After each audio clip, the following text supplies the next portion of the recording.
মুআতাজিলা আকিদার একটা প্রভাব আছে, তারা তাকদিরকে অস্বীকার করে অনেক ক্ষেত্রেই।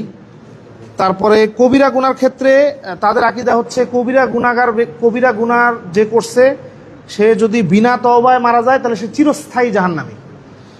এটা জাইদিদের আকিদা। এটা যদিও আমাদের আহলুস সুন্নাহর সাথে অনেক বড় পার্থক্য।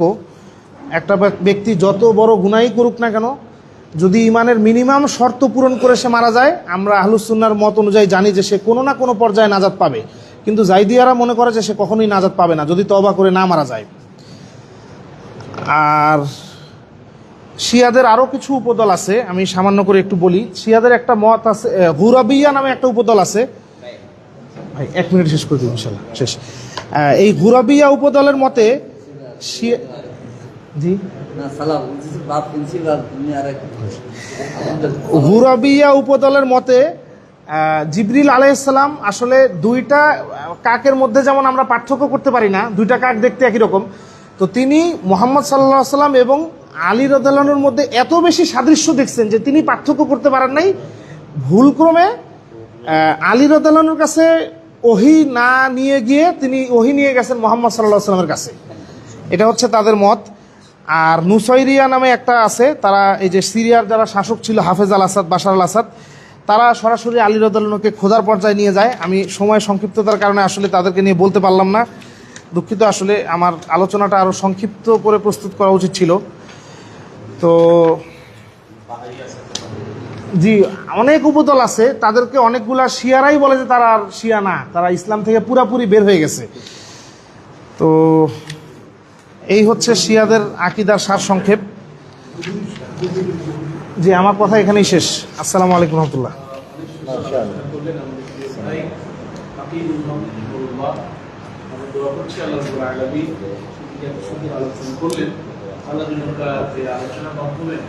আমাদেরকে শিয়া আকিদা থেকে অন্তত যে শিক্ষা পেলাম আলোচনা যে সময় উপস্থিতি আপনারা লক্ষ্য করেছেন, ইতিমধ্যে আমাদের মধ্যে উপস্থিত হয়েছেন বাংলাদেশ জামাত ইসলামী সেক্রেটারি এবং আমাদের দায়িত্বশীল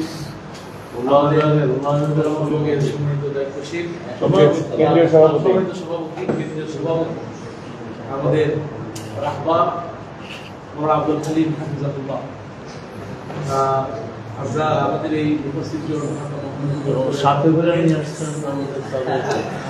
আমাদের ঢাকা মহানগরী উপস্থিতের পক্ষ থেকে জানাই। সেই সাথে আমাদের মাঝে আরো উপস্থিত রয়েছেন যার অত্যন্ত পরিশ্রম এবং যার কষ্টে, যার ভালোবাসায় দিন করে গড়ে ওঠা এই উপস্থিত আমাদের প্রিয় ভাই ওলামা বিভাগ ঢাকা মহানগরী সাবেক সম্মানিত সভাপতি ডক্টর হাবিবুর রহমান। আমরাও তাকে মোবারকবাদ জানাই। আল্লাহ সুবহানাহু ওয়া তাআলা আমাদের এই রহমানদের এই পদচারণা যেন আমাদের ইসলামী ধর্মের প্রতি প্রেরণা, ভালোবাসা, উদ্দীপনা আল্লাহ যেন আরো বেশি বাড়িয়ে দেন। এই পর্যায়ে আলোচনার উপরে যদি কারো সংক্ষিপ্ত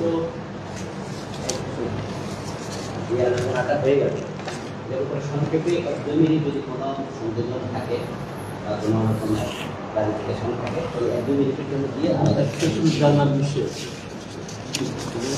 এই যে তাদের যে আকিদাগুলো, এগুলো কি তাদের বই পুস্তক থেকে নেয়া না আমাদের খারাপ লোকদের থেকে নেয়া? জি, আমি এগুলো তাদের বই পুস্তক থেকে সংগ্রহ করছি। জি, শিয়া মতবাদ ইসলাম এটা বলেছেন সাইয়েদ মোহাম্মদ আলী সাহেব। সাইয়েদ মোহাম্মদ আলী, লেখা আমি এটা পড়া হয়নি আমার। আমি একটা বই থেকে না, অনেকগুলো বই থেকে নেওয়া হয়েছে। এই আকিদাগুলো তাদের বই পুস্তক থেকে নিলে এটা জি অথেন্টিক বেশি। থেকে নিছেন বললো তো আমি আসলে অনেকগুলো সোর্স থেকে নিছি। এখানে আমার এটা আমি শেয়ার করে দিব ইনশাল্লাহ। এটা এলজাম নয় তো না, এটা তাদের কিতাব থেকে, সবগুলোই তাদের কিতাব থেকে নেওয়া। আমরা তো আবার বিরোধিতা করতে গেলে তো আবার লাগাম ছাড়া করি। এরকম হলে তো আবার যেমন মাওলানা মওদুদীর বইয়ের কোনো ভুলের অভাব নাই, কিন্তু পূজা জায়গায় ভুল নেই। এখন এরকম এই যে উসুলুল কাফি কুলাইনি থেকে নেওয়া হয়েছে, বিহারুল আনোয়ার থেকে নেওয়া হয়েছে, তারপরে জি জি জি। কয়েকটা পয়েন্ট আছে, এর মধ্যে দুইটা পয়েন্ট কিন্তু দৃষ্টি আকর্ষণ। জি। নম্বর হলো, আপনি একটি তথ্য দিয়েছিলেন যে আলী রাদিয়াল্লাহু আনহু পড়াতে চেয়েছিলেন, রুটি পড়ান নেই। হ্যাঁ। কিন্তু সহিহুল বুখারীতে হাদিস আছে যে উতি আলিয়ুন বিজানাদিকাতিন ফাআহরাকাহু। ঠিক আছে, কিছু জিন্দেগানা হচ্ছে উনি পুড়িয়ে দিয়েছে। এমনকি এটার উপরে এটাও আছে ফাদালাকা যালিকা ইবনে আব্বাস রাদিয়াল্লাহু আনহু। জি। উনি জানার পরে উনি মন্তব্য করেছেন লাউ কুনতু আনা লামা কাতালতু। কেন পরে হাদিস শোনালেন লা তুআযিবু বিআযাবিল্লাহ। জি। এবং সাথে এটাও শোনালেন মান বাদদালা দীনাহু ফাকতুলু। এবং কোন কোন রাতে এটা পাওয়া যায়, বুখারীতে নাই যে আলী রাদিয়াল্লাহু আনহু কাছে পৌঁছার পরে তিনি এটা স্বীকৃতি দিয়েছেন, অনুমোদন দিয়েছেন। তাহলে এই তথ্যটা একটু সংশোধনী। আর দ্বিতীয় হলো, এটা কিছু তখন তারা বললে এতদিন সন্দেহ ছিল, কিন্তু এখন আমাদের ইমান আরো বাড়লো যে আপনি কারণ লাই সন্দেহ ছিল, এখন আমাদের দিকে বুঝে আসছে না। আর দ্বিতীয় হলো ওই যে ইমাম হওয়ার জন্য কুরাইশি হওয়া, এটা তো শর্তুল ইনআকাদ না, শর্তুল আউলাউইয়া। দুইজন ব্যক্তি ইমাম হওয়ার উপযুক্ত আছে, এর মধ্যে একজন কুরাইশি একজন কুরাইশি না, তাহলে যে কুরাইশি তাকে প্রায়োরিটি দেওয়া হয়। কিন্তু এর মানে তো এটা না যে কুরাইশি যদি না পাওয়া যায় তাহলে উম্মত ইমাম শূন্য থাকবে বা খলিফা ছাড়া বসে থাকবে। তাহলে শর্তুল আউলাউইয়ার বিষয়টা মনে হয় আসেনি, এটা শর্তুল ইনআকাদ হিসাবে উপস্থাপন হয়ে গেছে। এটা তো আবার একটু অন্যদিকে হয়ে যায়। শুকরান। আল আইম্মাতু মিন কুরাইশ, এটা শর্তুল আওলাদিয়া। জি। না, এর ক্লাসিফিকেশন দরকার নেই। জি। আরেকটু বলে যে যে যে সংযোজন এটা এদের হুকুমটা আসে না, সিয়াদের হুকুমটা কি আর জামাতের যে গন্ডি আর দিন ইসলামের গন্ডি, এই দুইটার মধ্যে কিছু কিছু ক্ষেত্রে কিছু পার্থক্য আছে। একটা হলো এদেরকে বলা হয় ফেরাক মুক্তা দিয়া, ফেরাকে কাফেরা কিন্তু বলা হয় না, কিছু আছে ফেরাকা দল, কিছু আছে ফেরাকা দল, এদেরকে কিছু মুক্তাদিয়া। হ্যাঁ হ্যাঁ হ্যাঁ কিছু আছে আবার খারিজুম মিনাল ইসলাম। খারেজ মিনাল ইসলাম। এই জন্য আমরা বাইকে সময় দেই নাই তো, সময় এটা এই বিষয়ে আমাকে যখন কেউ প্রশ্ন করে যে শিয়ারা কাফের না মুসলিম, আমার জবাব হচ্ছে ওরা শিয়াদেরকে শিয়া বলতে কমফোর্ট করে, অর্থাৎ তাদের মুসলমানের উদ্ধারটাও থাকে। ওরা নিজেরা নিজেদেরকে এতটা মুসলিম তখন তোমার প্রশ্নই আসে না, শিয়াকে কখনো বলে আমরা মুসলিম, যেমন আমরা শিয়া। ওরা শিয়া এইভাবে থাকে। ওরা শিয়া বলতে কমফোর্ট ফিল করে। যা কোনো কথা কারো খালি বেশি বলতে না। দায়িত্ব নেওয়ার দরকার নেই। জি। আর কোনো তাদের কাফের মুসলিম বলার দায়িত্ব না দরকার নেই। মানে আলোচনা একটু রেকর্ড করবে, আসলে লাগবে রেকর্ড করে কোনটা আবার গিয়ে কালকে বিপদে ফেলে। সব রেকর্ড না করলে হয় না। এটা আপনি না করলে করবে না, করবে কি? এটা নিশ্চয়। আমাদের কাছে প্রস্তাব দেই নাই তো না। প্রধান অতিথি হিসেবে আলোচনা করছেন আজকের এই মুফাসসির ঢাকা মসজিদ উপস্থিতি আয়োজিত মাসিক হালাকা ও ইফতার মাহফিলের আজকের সম্মানিত প্রধান অতিথি বাংলাদেশ জামাত ইসলামী সহকারী সেক্রেটারি জেনারেল এবং ওলামা বিভাগের সম্মানিত বিপ্লবী সভাপতি, আমাদের প্রিয় দায়িত্বশীল আলোচনা নিয়ে এসেছেন মাওলানা আব্দুল হালিম হাফিজাহুল্লাহ। আলোচনা নিয়ে এসেছেন রেকর্ডিংটা বাদ দিন প্রথম। এটা তো রেকর্ড হবে না, এগুলো হবে, এগুলো বাদ দেবো হ্যাঁ কিছুক্ষণের জন্য। জি, কিছুক্ষণ আপনারা যান, আমরা অফ করে দিচ্ছি। হ্যাঁ, কিছুক্ষণ। জি, আসসালামু আলাইকুম রহমতুল্লাহ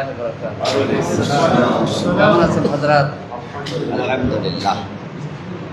সম্মানিত সভাপতি, আপনাদের সকলের কিন্তু আমার অত্যন্ত সম্মানিত রশিদ আহমদ।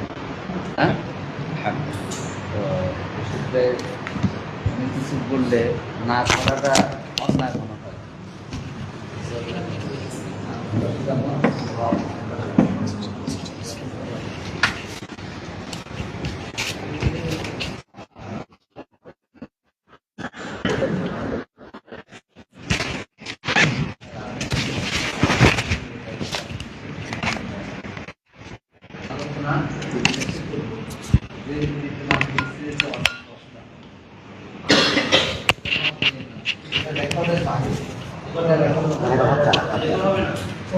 তা আপনাদের পক্ষ থেকে দেখি জানা এখন হবে না। বা আমার সাথে মত বিনিময় করার না, বিষয় থাকলে বলেন। করে দেবো। শুরু হবে এই যে সভাপতি বলেন কি প্রশ্ন? হ্যাঁ জি, প্রশ্ন যারা করবেন একটা হাত তোলেন। ওকে, জি জি, ঠিক আছে। আমরা গতকাল দেখলাম যে আজকে রাতে আমাদের আমিরে জামাত শহীদ মিনারে ফুল দিতে গেছে। এই বিষয়টা নিয়ে তো আমরা বিরোধিতা করে আসছি যুগের পর। এই বিষয়টা একটু আমাদের বিরোধিতা থেকে আমরা সরে আসিনি। এক। দ্বিতীয় কথা, আমির জামাত বলছেন রাষ্ট্রীয় আচার হিসাবে আমি সেখানে দিয়েছি। উনি জামাত ইসলামী আমি তো বাদ দিতে পারবো না, আমি হিসেবে গেছেন কিন্তু জামাত ইসলামের ফুল ওখানে দেন। কালকে আমাদের নির্বাহীতে এটা আলোচনা হয়েছে যে জামাতের নামে আমরা ফুল দেব। কিন্তু এখন আপনি বিরোধী দলের নেতা না গেলে প্রচারণাটা এমন হবে যে জামাত 21 মানে না, 26 মানে না, 16 মানে না, 71 মানে না। 23 মানবে। খেয়াল করছেন কেন? সেই দিক থেকে বিরোধী দলের নেতা হিসেবে। এটা না গেলে আমাদের ওই অবস্থা হবে যে ইংরেজ শিক্ষা হারাস এক কথা ছিল না আমাদের। সেই হিসাবে আমরা অসন্তুষ্টির সাথে অংশগ্রহণ করেছি। এটা না হলে আজকের পত্রিকা মিডিয়া নিউজ অর্ধেক যে শুরু হয়েছে জামাতের। হ্যাঁ, একেবারে একটু চালু করেছি আমরা আগে বলছি যে দোয়া করবে আমাদের জন্য, দোয়াটা করছে। এখন কথা আসছে যে দোয়াটার মধ্যে সীমাবদ্ধ থাকা যায়, কিন্তু কথা হলো যে দোয়া আর যদি ওটা অংশগ্রহণ না করেন তাহলে দোয়ার কথাটা তারা প্রচারই করবে না, ওটাই চালাবে যে এখানে আসলো সম্মান দেখানে চলে গেছে। সব কিছু মিলে এই কঠিন একটা অবস্থার মধ্যে আমরা পড়েছি। তো আল্লাহ তাআলার জন্য এই কঠিন অবস্থা আরও কয়েকটা আছে করতে হবে, এবং আপনাদের খেয়াল করতে হবে আলেম ওলামারা যখন এগিয়ে যায় 71 নিয়ে আসে। এটা জবাব তো জামাতকে দেওয়া লাগতেছে, এটা অন্যান্য দলগুলিতে দেন, বরং ওনারা মাঝে মধ্যে মুক্তিযোদ্ধার সেজে যায়। অন্যান্য কিছু ইসলামী দল আছে না, নিজেরা মুক্তিযোদ্ধার সেজে যায়, কিন্তু ওরা যদি আপনি খোঁজ করেন তাহলে আমাদের থেকে মারাত্মক ওনারা দাদারা বাফেরা করে গেছে।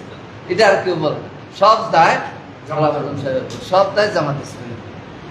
ইনশাল্লাহ এটারও অবসান হবে, আমরা আমাদের অবস্থান তুলে ধরবো ইনশাল্লাহ। ঠিক আছে, একটা জিনিস খেয়াল করতে হবে, এই যে বাংলাদেশি ইফতার আয়োজন, এটা কে চালু করেছে? কথার সাথে সালাম, জামাত ইসলামী। আর জামাত ইসলামী ইফতারের কালচার এখন প্রধানমন্ত্রী ভবন পর্যন্ত গ্রহণ করে। তা আমাদের কালচার তারা গ্রহণ করছে না, করতে বাধ্য হয়েছে। এই জন্য আমরা এখানে আরো কি পরিবর্তন আনতে পারি, আল্লাহ তাআলা যখন ইন্নাকান্নাও ফিল আরদ দিবে আমাদের, তখন ইনশাআল্লাহ আমরা সেই ভূমিকায় জি। আমার প্রশ্নটা ছিল, নির্বাচনের দিন রাতে আমাদের জামাত ইসলামের যে পেজ ছিল, এই পেজে কিছু সময় আমরা কিছু রেজাল্ট পেয়েছি। কারণ তো আর আমরা বন্ধ করে নেই, আমরা 6টা গোষ্ঠীর সাথে মোকাবেলা করছি, একটা বিএনপি, একটা আওয়ামী লীগ, একটা হিন্দু, আর 3টা বললাম। আওয়ামী লীগ আরেকটা কি? একটা বিএনপি, একটা আওয়ামী লীগ, আর একটা হিন্দু। হিন্দু। হ্যাঁ, আর বাকি তিনটা? আর বাকি 3টা বাকি 3টা থাকলো আর মাসুদ ঠাকুর। এটা আমির জামাত জান, উনিও কালকে নির্বাচিত বলেন কথা বলতে মানে এটা তাহলে একদম বাধ্যই যে করা হয়েছে। কোনটা না বাধ্য হয়নি, আমরা আমাদের কৌশলে আমরা আমাদের শোনেন, গাছের উপরে যিনি থাকেন তিনি বোঝেন যে অবস্থাটা কি হবে, এটা দিই না। একটা মাইক না, এটা মিডিয়া। এক্ষেত্রে আমাদের ক্রিয়েটার এখানে আমাদের কোনো মাইক নাই, মাইক নাই। আগে এটা দ্বিগুণ টিভি ছিল, এসে দিয়ে দেন। আগে ইসলামিক টিভি ছিল যেগুলো আমাদের খবর প্রচার করতো। 5 আগস্টের পর থেকে আমাদের কোনো মিডিয়া এরকম চালু করা হয়নি। সে প্রশ্ন সবাই আপনার সহ আমারও, সেটা আমরা উদ্যোগ নিচ্ছি, কিন্তু যে পরিমাণ টাকা লাগবে সেটা কভার দেওয়া ঠিক। অনেক টাকা, আমরা যেমন 9 দিগন্তর কথা বলতে